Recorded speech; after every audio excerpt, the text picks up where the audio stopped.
தமிழக முதல்வர் திரு விஜய் அவர்கள் வந்து பதவியேற்றோடனே மேடையிலே வந்து முதல் கையெழுத்து போட்டாருங்க. செக்ரட்டரியேட் போற அளவுலாம் வந்து அவர் வெயிட் பண்ணல. ஃபர்ஸ்ட் கையெழுத்து போட்டாரு.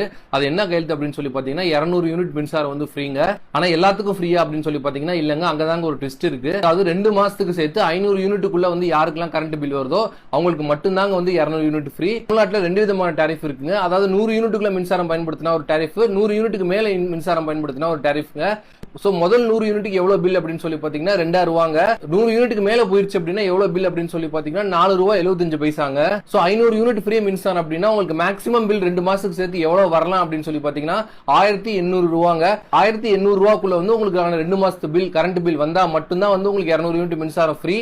அப்படி உங்களுக்கு வந்து 500 யூனிட் தாண்டி ஒரு யூனிட் வந்தாலுமே உங்களுக்கு எந்த விதமான சலுகையுமே கிடையாதுங்க. விதமான மின்சாரமும் ஃப்ரீ கிடையாது. நீங்க முழு பணத்தையுமே வந்து கட்டியாகணும். ரூபாய் கணக்குல பார்த்தோம் அப்படின்னா 1800 ரூபாய்க்கு மேல உங்களுக்கு பில் வந்துருச்சு அப்படின்னா 1801 ரூபாய் வந்தா கூட நீங்க முழு பணத்தையுமே வந்து கட்டியாகணும். உங்களுக்கு எந்த விதமான சலுகையுமே கிடையாதுங்க. இன்னைக்கு ஏசி இல்லாத, வாஷிங் மிஷின் இல்லாத, ஃப்ரிட்ஜ் இல்லாத வீடே கிடையாது.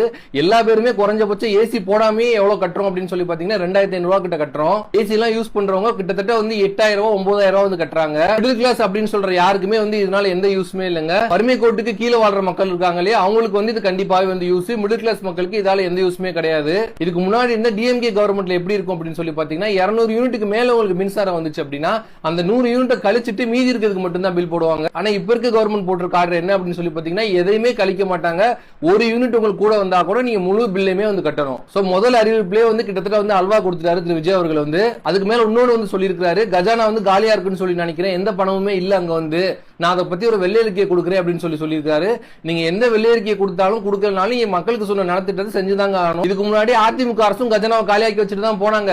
ஆனா ஸ்டாலின் அதுக்காண்டி எந்த நலத்திட்டமே நிப்பாட்டல, சொன்ன எல்லாத்தையுமே செஞ்சாரு. நீங்களும் வந்து கஜனா காலியா இருக்கு அப்படின்னு சொல்லி கதை விட்டுட்டு போயிட முடியாது. மக்களுக்கு சொன்ன நலத்திட்டம் எல்லாத்தையுமே வந்து நீங்க பண்ணணுங்க. மாதம் 2500 ரூபான்னு சொல்லிட்டீங்க, 200 யூனிட் மின்சார ஃப்ரீன்னு சொல்லிட்டீங்க, 6 கேஸ் சிலிண்டர் சொல்லிட்டீங்க, 4500 ரூபாய் வேலையில்லா பட்டதாரிகள் சொல்லிட்டீங்க, மாணவர்களுக்கு 15000 ரூபாய் ஊக்கத்தொகை சொல்லிட்டீங்க. இது எல்லாத்தையுமே வந்து நீங்க செஞ்சுதான் ஆகணும். ஆட்சிக்கு வந்து ஒரு நாள் கூட ஆல அதுக்குள்ள கஜனா காலி ஆயிருச்சு, நான் என்ன பண்ண போறேன் தெரியல அப்படின்னு புலம்புறதெல்லாம் வந்து ஒரு தலைவருக்கு அழகே கிடையாதுங்க. கஜனா காலியா இருந்துச்சு அப்படின்னா அது கஜனாக்கு பணம் வரவழைக்கிற வழியே பாருங்க. அடுத்து வரப்போற அறிவிப்புல எல்லாத்துலயுமே வந்து இதே மாதிரி terms and conditions, if, so எல்லாமே வந்து இருக்குங்க. அதெல்லாம் என்ன அப்படின்றத பார்ப்போம்.